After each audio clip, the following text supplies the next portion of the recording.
Assalamualaikum warahmatullahi wabarakatuh. Waalaikumsalam warahmatullahi wabarakatuh. Kalau tadi Bu Yuli tidak memperkenalkan diri, karena memang ini wilayah beliau ya. Di sini saya akan memperkenalkan diri dulu. Nama saya Septi Zarini. Asal sekolah saya UPTD SDN 55 Gedong Prataan, tepatnya berada di wilayah 1 untuk Kecamatan Gedong Prataan. Mungkin agak jauh dari sini ya. Ini wilayah 3 karena yang berdekatan adalah wilayah 2 di sana.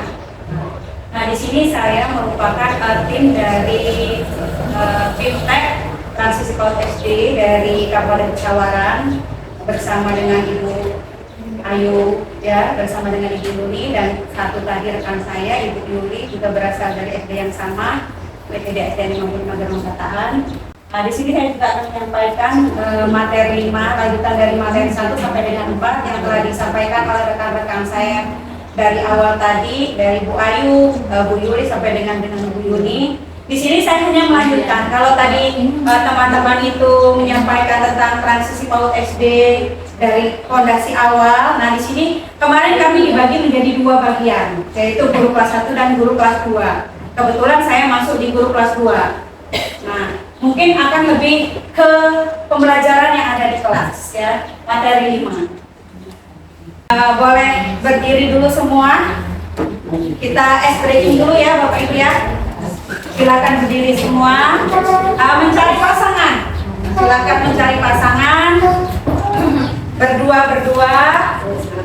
Kalau yang sudah punya pasangan aman, yang belum silakan cari pasangan. Berdua ya Bapak ya. Sambil menunggu. Gak apa-apa ya Bu ya. Oke. Silakan berhadapan Bapak Ibu dengan pasangannya. Tangan satu diletakkan ke depan, tangan kanan seperti seakan-akan mau berjabat tangan. Tangan kiri ditaruh di belakang. Oke, sudah semua. Saya akan mengadakan ice breaking. Bapak Ibu cluenya adalah genap ganjil.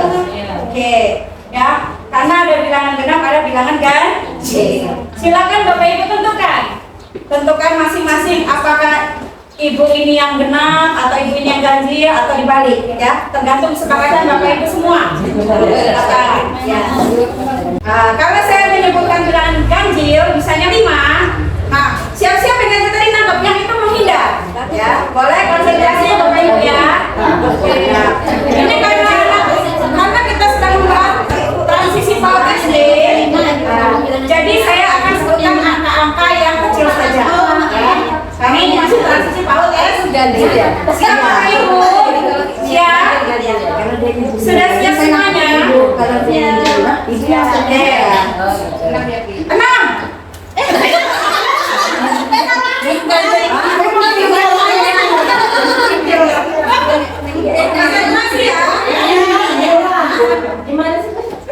Kalau saya sebutkan bilangan genap, ya nanti kan yang genap, jangan yang ganjil ya. Yang genap yang mangkal. Yang ganjil menghindar. Kalau saya sebutkan bilangan ganjil, yang ganjil yang mangkal, yang genap menghindar. Oke, ya. Konsentrasi, siapa yang tadi posisinya di genap atau ganjil ya? Ganjil. 7.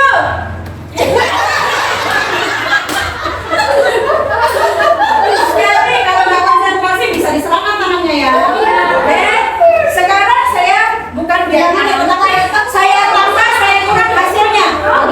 Oke, konsentrasinya Bapak Ibu ya. 5 tambah 5 kurang 2.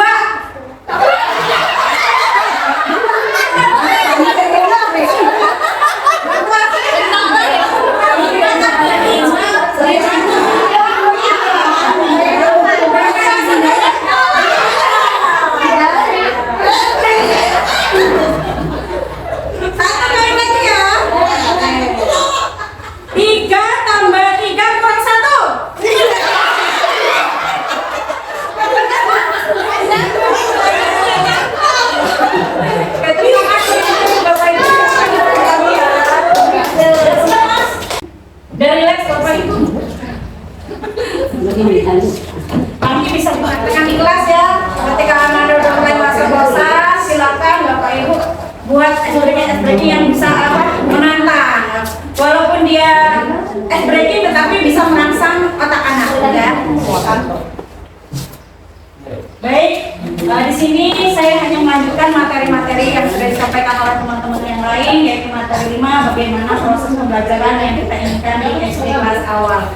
Kalau tadi baru awal masuk, fondasi dan sebagainya, sekarang adalah masuk ke dalam pembelajaran yang kita inginkan di SD kelas awal. Tadi sudah disampaikan oleh Ibu Veronica Rahayu bahwa PAUD itu bukan hanya anak PAUD, tetapi usia 0 sampai dengan 8 tahun. Artinya anak sampai kelas 2 itu masih tergolong PAUD, ya Bapak Ibu ya. Jadi kita harus mengkondisikan mereka sebagai murid PAUD, bukan murid yang sudah bisa cawistung. Nah ini sama ya, kita tadi sudah membahas, kita dapat gunakan 6 indikator untuk menggambarkan pembelajaran yang cita-citakan. Yang pertama adalah tujuan pembelajaran tidak hanya fokus pada kalistung dan hafalan. Yang kedua, proses belajar tidak mensyaratkan anak bisa baca tulis hitung. Yang ketiga, prosesnya menyenangkan. Yang keempat, metodenya interaktif dan membangun keterhubungan. Yang kelima, asesmen tidak berupa testing. Yang keenam, hasil asesmen yang disampaikan kepada orang tua bukan hanya nilai, melainkan kemampuan anak yang sudah bisa dan belum bisa. Ya. Sekarang kalau kita di dalam rapat kurikulum merdeka sama sih sebenarnya sama K13 ya, itu ada deskripsi. Nah di situ kita sampaikan melalui deskripsi. Next mas. Nah mari kita lihat perbedaan dari dua ilustrasi berikut. Yang pertama pembelajaran fokus ke kalistung dan hafalan. Apakah itu betul atau tidak, dibenarkan atau tidak? Yang pertama, anak diminta untuk mengerjakan LK itu lembar kerja saja tanpa ada penjelasan dari guru. Itu asumsi yang salah. Yang kedua, anak diminta untuk menghafal materi. Itu juga termasuk asumsi yang salah. Tetapi kebanyakan dari kita, kebanyakan anak-anak itu disuruh menghafal perkalian, menghafal abjad dan sebagainya. Ya. Anak diminta untuk menghafal sejumlah 1 sampai dengan 10. Pasti sudah kita lakukan, sering kita lakukan di kelas, terutama kelas-kelas awal ya Bapak Ibu ya. Sekarang pembelajaran yang utuh, anak dilatih untuk menghargai kesepakatan kelas. Ingat, kita di tahun ajaran baru nanti jangan lupa awal masuk kita harus membuat kesepakatan kelas. Karena keyakinan kelas ini pada kurikulum merdeka sangat dibutuhkan Bapak Ibu. Kalau dulu kita menggunakan peraturan, sekarang kita menggunakan keyakinan kelas. Dengan keyakinan kelas, anak akan lebih bertanggung jawab, ya. Apalagi yang sudah ikut CGP pasti sudah melotot rela mungkin tentang keyakinan kelas ini ya Bapak Ibu ya. Walaupun yang belum, silahkan akhir di awal semester ini saat yang tepat kita untuk membuat keyakinan kelas tersebut. Silahkan dibuat. Anak dilatih agar terampil merawat diri. Ini juga betul. Anak didorong untuk mengutarakan gagasannya juga betul. Anak dilatih untuk bekerja sama dengan rekan sebaya dalam membuat suatu proyek kedatangan. Ini juga betul. Ini akan kita terapkan di dalam kelas nantinya. Saya tadi sudah mendengar ada Ibu siapa? Tadi Din ya? Dian sudah menyebutkan bahwa di awal MPLS seperti itu sudah betul ya. Tetapi kita tambah lagi kalau sekarang ini sampai dengan 2 minggu pertama. Mungkin ada yang bertanya, banyak yang bertanya, apakah anak tidak bosan? Justru itu yang dicari anak dari PAUD ke SD. Kalau mereka langsung diajarkan baca tulis hitung, nanti anak-anak tersebut akan seperti di video tadi berpikiran bahwa SD itu menakutkan dan sebagainya. Tetapi kalau mereka kita bawa MPLS dengan bermain, mengenalkan lingkungan sekolah, mengenalkan guru dan sebagainya, insya Allah anak-anak tidak akan bosan. Di sini juga guru menjelaskan tentang manfaat dari peraturan dan perlunya materi peraturan ini juga bisa tidak benar ya. Guru meminta murid menuliskan di buku catatan masing-masing juga tidak benar. Sedangkan guru menjelaskan contoh aturan dan mengajak peserta didik untuk berbagi cerita tentang aturan yang ada di rumah masing-masing atau aturan yang mereka amati ada di sekolah dan ruang publik.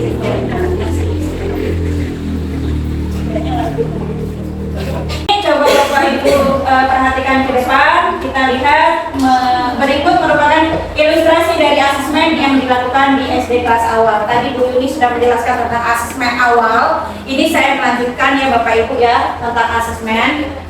Bapak Ibu mungkin sudah sering menemukan seperti ini. Berilah tanda silang pada huruf A, B atau C di depan jawaban yang paling tepat. Kebanyakan kita menggunakan asesmen adalah yang seperti ini, ya, baik itu pilihan ganda maupun isian singkat dan uraian. Nah, menurut Bapak Ibu, apa ada yang salah dari asesmen tersebut? Salah atau betul?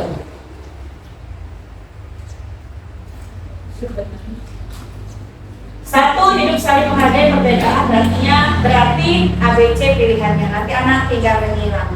Kalau kita menggunakan asesmen seperti ini, salah apa benar? Kalau memang benar, apa alasannya? Kalau memang salah, apa alasannya? Boleh Bapak Ibu? Siapa yang mau berpendapat? Bapak Ibu menggunakan asesmen seperti ini di sekolah? Ya. Berarti jawabannya betul atau salah? Tergantung konteks. Ya. Next Mas, Mbak.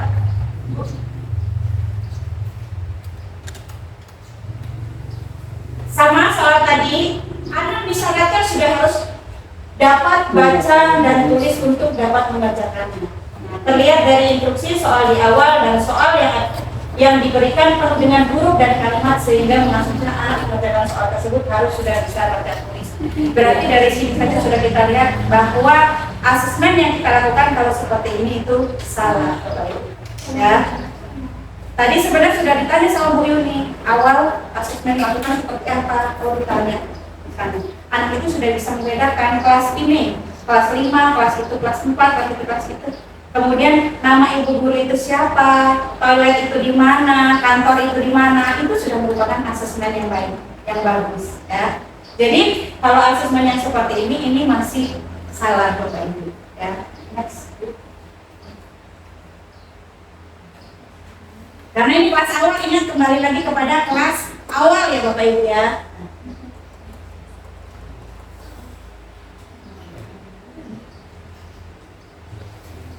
Bentuk pertanyaan sebenarnya pembelajaran yang sifatnya hafalan. Jadi anak-anak disuruh menghafal dengan berbagai macam kata-kata tadi Bapak Ibu. Itu termasuk membuat anak terbebani. Dan anak akan merasa bosan di kelas awal tersebut. Bagaimana proses pembelajaran yang menyenangkan di kelas awal? Nah, di sini mari kita lihat ya, salah satu aspek atau kemampuan yang perlu dibangun pada anak adalah pemahaman terhadap belajar yang positif. Artinya anak menunjukkan rasa ingin tahu yang tinggi dan senang untuk mencoba berbagai hal baru. Jadi di situ kita bukan mengajak anak untuk menghafal dan sebagainya. Nah, ini ada contoh bagaimana setelah Bapak Ibu nanti nonton video, silakan Bapak Ibu jawab pertanyaan ini. Yang pertama, menurut Bapak Ibu, apa saja tujuan pembelajaran, indikator ketercapaian dan kegiatannya. Yang kedua, apakah proses pembelajaran tersebut efektif? Kalau efektif, mengapa? Dan yang ketiga, apakah proses pembelajaran tersebut menyenangkan? Kalau memang menyenangkan, mengapa menyenangkan? Silakan diputar Mas videonya. Games mencari bilangan.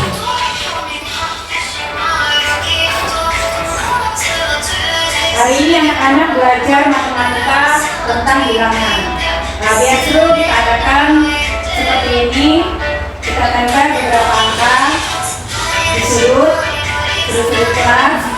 Nah, anak-anak dipersilakan ketika kita menyebutkan bilangan berapa, anak-anak berlari untuk menyentuh bilangan tersebut.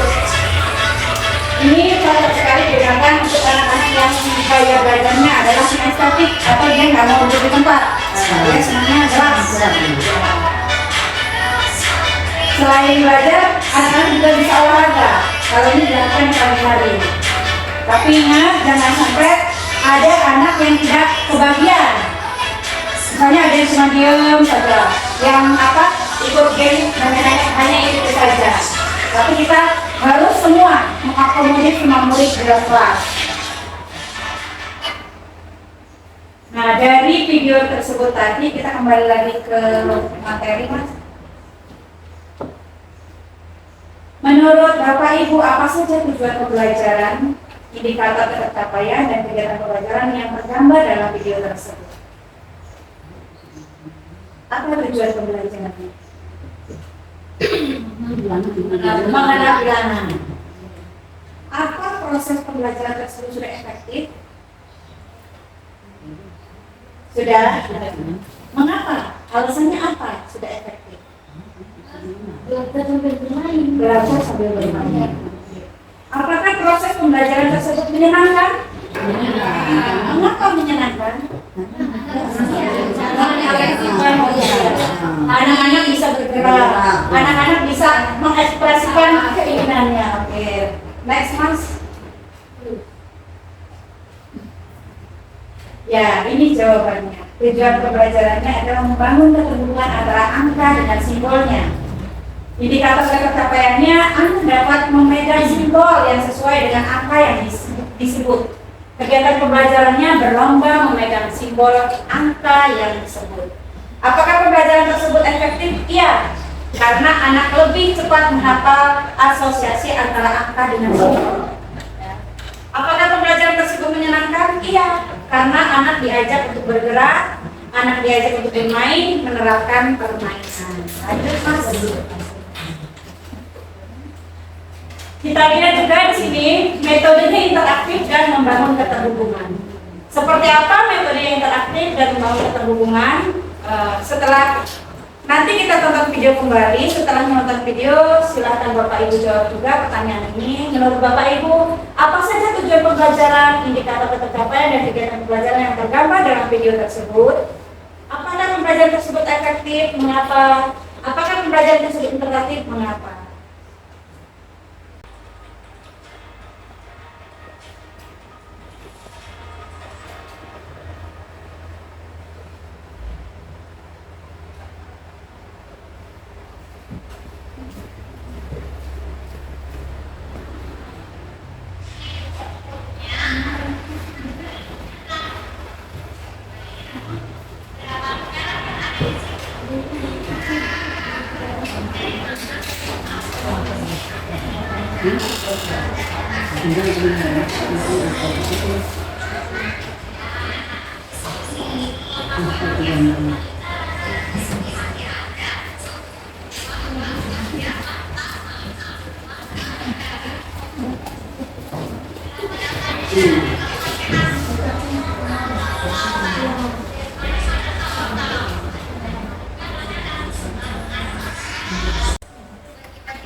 Mohon maaf, mungkin video ini kurang jelas ya Bapak Ibu ya, tetapi mudah-mudahan Bapak Ibu menyimak. Dari video tadi, menurut Bapak Ibu apa saja tujuan pembelajaran, indikator pencapaian dan kegiatan pembelajaran yang tergambar dalam video tersebut? Tadi apa? Video tentang apa? Menghitung bilangan. Seorang guru sedang mengajarkan murid-muridnya tentang menghitung bilangan dengan menggunakan metode apa? Lingkaran. Sudah pernah Bapak Ibu terapkan di kelas? Belum. Insya Allah setelah ini bisa menerapkan di kelas ya Bapak Ibu ya. Karena ini untuk merangsang otak anak. Kita tidak memaksakan kepada anak, tetapi anak sendiri yang berpikir. Bagaimana? Itu ada gambar. Gambar apa? Lingkaran. Ada berapa lingkarannya? Secara tidak langsung murid-murid tersebut akan menghitung sendiri lingkaran tersebut. Bukan kita ini berapa ya? Ini sekian tambah sekian, misalnya di papan tulis 5 tambah 5. Anak tidak akan tertarik seperti itu. Tetapi kalau Bapak Ibu menggunakan alat peraga, ini hanya salah satu contohnya. Bapak Ibu bisa menggunakan benda nyata, contohnya permen, ya. Bisa menggunakan yang lainnya atau Bapak Ibu menggunakan kelereng dan sebagainya. Mereka akan lebih tertarik dengan seperti itu. Mereka akan lebih terangsang. Mereka akan, oh saya harus menghitung. Oh saya harus tahu jumlahnya. Seperti itu. Kalau kita gunakan hanya di papan tulis, Bapak Ibu tulis 1, 2, 3, 4, anak-anak yakin tidak akan tertarik dengan pembelajaran yang kita lakukan. Seperti itu. Apalagi kelas-kelas awal. Jadi apa tujuan pembelajaran tadi? Menghitung ya, menghitung bilangan. Apa pembelajaran tersebut efektif Bapak Ibu? Efektif. Kenapa? Anak-anak lebih suka melihat gambar. Apakah pembelajaran tersebut interaktif? Ya, ada keterlibatan antara murid dan anak. Coba Bu Yuni lanjutkan. Kita lihat tujuan pembelajarannya adalah membangun pemahaman anak tentang bilangan. Indikator capaiannya anak dapat menjelaskan jumlah bilangan suatu. Kegiatan pembelajarannya diskusi dengan menggunakan template. Apakah pembelajaran tersebut efektif?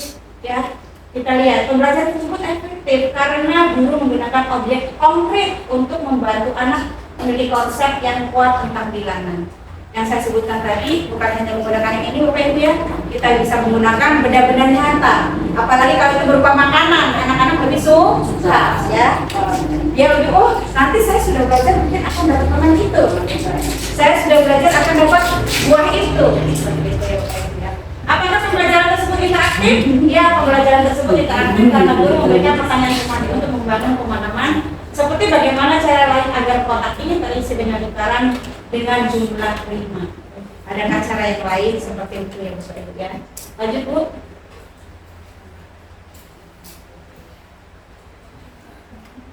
Metodenya interaktif dan membangun keterhubungan ini sama dengan yang tadi Bapak Ibu ya. Yang intinya kita kalau mengajar harus menggunakan metode yang interaktif ya. Tadi Bapak Ibu sudah mengenal bagaimana cara-cara kita mengajar di kelas dengan berbagai metode, dengan berbagai permainan, bisa menggunakan games dan sebagainya. Game itu tidak selalu menggunakan teknologi ya Bapak Ibu ya. Bisa menggunakan manual seperti tadi. Dengan menempel-nempel huruf, angka dan sebagainya, itu juga merupakan games.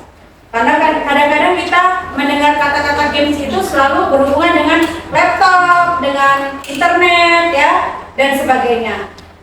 Terkadang untuk guru-guru senior ini ya, yang mungkin kurang menguasai IT, udah ketakutan duluan dengar kata-kata games ya.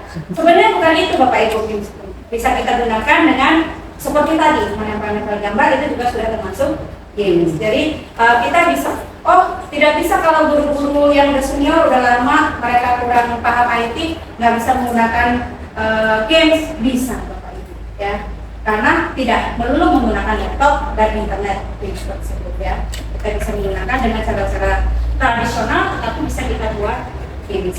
Jadi kita bisa menciptakan pembelajaran yang berinovasi sekreatif mungkin supaya anak-anak merasa senang dengan pembelajaran yang ada di kelas, terutama di kelas awal. Baik Bapak Ibu, di sini ada beberapa soal ya. Soal yang pertama, Bapak Ibu sudah menggunakan kurikulum Merdeka semua? Belum. Kelas satunya belum menggunakan kurikulum. Iya. Ini kan yang di satu ya. Kelas satunya sudah menggunakan kurikulum Merdeka semua? Sudah. Nah, pasti Bapak Ibu sudah mengenal yang namanya CP. Apa CP Bapak Ibu? Capaian pembelajaran. Nah, kita lihat yang pertama CP Bahasa Indonesia. Elemennya berbicara dan mempresentasikan. Peserta didik mampu mengungkapkan gagasan secara lisan dengan atau tanpa bantuan gambar atau ilustrasi. Tujuan pembelajarannya anak mengkomunikasikan ide dan gagasannya. Kegiatan pembelajarannya pendidik membacakan buku cerita bergambar untuk peserta didik. Pertanyaannya, apakah kegiatan pembelajaran selaras dan dapat mendukung tercapaian tujuan pembelajaran? Dilihat dari tujuan dan kegiatan. Tujuan pembelajarannya anak mengkomunikasikan ide dan gagasannya. Kegiatan pembelajarannya pendidik membacakan buku cerita bergambar untuk peserta didik. Apakah kegiatan pembelajaran selaras dan dapat mendukung tercapaian tujuan pembelajaran? Menurut Bapak Ibu, ini sudah selaras dan bisa mendukung tercapaian tujuan pembelajaran dari tujuan pembelajaran dan kegiatan pembelajarannya. Sudah bisa belum? Sudah selaras belum? Anak mengkomunikasikan ide dan gagasannya. Itu tujuan pembelajarannya. Kegiatan pembelajarannya, pendidik membacakan buku cerita bergambar untuk peserta didik. Si guru membacakan buku cerita bergambar untuk peserta didik. Sudah selaras? Sudah? Bisa mendukung tercapaian tujuan pembelajaran? Bisa. Next. Jawabannya tidak. Kegiatan pembelajaran tidak selaras dan tidak dapat mendukung tujuan pembelajaran yang ditetapkan. Mengapa? Karena mendengarkan pembacaan buku cerita tidak sepenuhnya memberikan kesempatan kepada anak untuk mengungkapkan ide. dan gagasannya. Ya. Jadi kalau cuma gurunya yang bacakan buku cerita bergambar, nih anak-anak cuma mendengarkan saja, itu tidak selaras, tujuan pembelajaran tidak akan tercapai. Bagaimana caranya supaya tujuan pembelajaran tercapai? Bagaimana supaya selaras? Nah, anak-anak diberikan ruang. Kita harus interaktif dengan anak. Jadi bukan kita yang membacakan buku cerita, anak yang mendengarkan, tetapi kita cari cara lain. Bagaimana caranya? Apa kita tempel gambar-gambar, anak-anak suruh, anak-anak itu gambar apa? Misalnya gambar ini, kenapa kok gambar itu? Jadi si anak ini mengeluarkan ide, idenya keluar, gagasannya keluar, nggak hanya mendengarkan kita yang di depan, Bapak Ibu ya. Jadi tadi antara tujuan pembelajaran dengan kegiatan pembelajaran tidak selaras. Artinya kalau tidak selaras, tujuan pembelajaran tidak akan tercapai. Ya. Lanjut Mas. Yang kedua sekarang CP PJOK. Mungkin di sini tidak ada guru PJOK ya, tapi coba kita bahas soal ini. Elemen ketercapaian gerak, peserta didik menunjukkan kemampuan dalam menyiapkan aktivitas pola gerak dasar. Tujuan pembelajarannya, anak menggerakkan anggota tubuhnya untuk melatih keterampilan motorik kasar. Kegiatan pembelajarannya, pendidik mengajak peserta didik bermain di halaman. Peserta didik diberi giliran untuk membuat gerakan-gerakan secara bebas dan teman-temannya akan mengikuti. Apakah kegiatan pembelajarannya selaras dan akan mendukung ketercapaian tujuan pembelajaran? Selaras. Mengapa?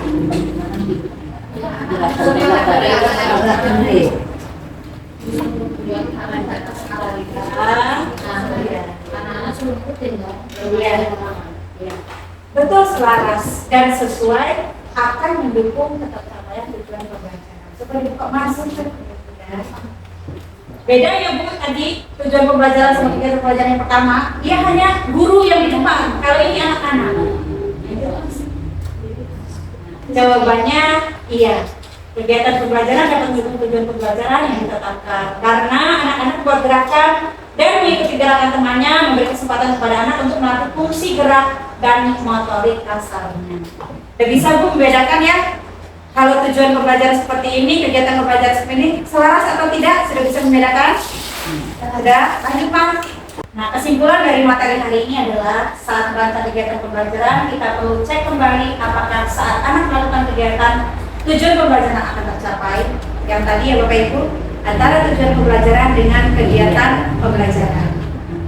Dari kegiatan tadi kita juga dapat melihat bahwa membangun kemampuan fondasi dapat dilanjutkan oleh guru SD kelas awal. Bukan dari TK saja, tetapi kita lanjut ke SD kelas 1 dan kelas 2. Ya. Lanjut ke materi 6 Bu. Baik Bapak Ibu, untuk materi yang kelima itu kita lanjutkan dengan materi yang ke-6. Tadi Bapak Ibu sudah mengikuti materi dari 1 sampai dengan 5. Kami berharap Bapak Ibu bisa memahami apa yang kami sampaikan, bisa juga menerapkan, membawa ke sekolah masing-masing untuk diterapkan di awal tahun pelajaran nanti ya Bapak Ibu. Kebetulan ini sudah mempunyai PLS ya. Dari penyampaian kami, nah di sini ada di materi ke-6 refleksi Bapak Ibu ya. Mari kita berefleksi untuk transisi PAUD SD dari awal sampai dengan materi 5 tadi. Di sini bisa dituliskan nama, sebenarnya ini kelompok ya, tetapi nggak apa-apa masing-masing, nanti tulis di kertas post-it. Saya pikir tadi sebelum Bapak Ibu mengikuti diseminasi ini, misalnya saya pikir transisi PAUD SD itu seperti ini. Nah, ternyata transisi PAUD SD itu seperti ini, kan? Sebelum kita mengikuti dengan kita sesudah mengikuti kan berbeda ya Bapak Ibu, asumsi kita, pemikiran kita kan berbeda. Jadi nanti silakan Bapak Ibu tuliskan, saya pikir misalnya transisi PAUD SD itu BBB ya. Tetapi setelah mengikuti diseminasi ini ternyata transisi PAUD SD itu seperti ini, pembelajaran yang tidak memerlukan kalistum dan sebagainya, pembelajaran yang menyenangkan dan sebagainya. Kemudian perasaan saya setelah mendapatkan materi BIMTEK hari ini, apa Bapak Ibu merasa bingung, atau Bapak Ibu merasa, oh saya merasa wawasan saya bertambah dan sebagainya. Yang saya dapat dari BIMTEK ini apa? Nah, Misalnya, oh saya dapat apa? Saya dapat kue atau dapat apa? Dan sebagainya ya boleh. Saya dapat materi, kemungkinan nanti insya Allah kita sharing ya materinya. Terus strategi yang strategi saya selanjutnya untuk mengubah pembelajaran saya adalah apa? Ya, nanti setelah sambil istirahat boleh Bapak Ibu tulis refleksi. 4 refleksi ini ya Bapak Ibu ya. Saya pikir apa? Ternyata apa? Perasaan saya setelah mendapatkan materi berita ini apa? Yang saya dapatkan dari berita ini apa? Strategi saya selanjutnya untuk mengubah pembelajaran adalah apa?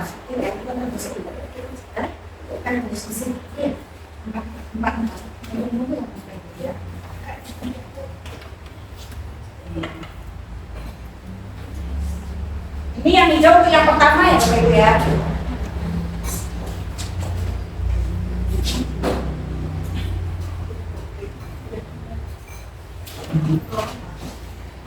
Jadi buat makan dulu, nanti ingat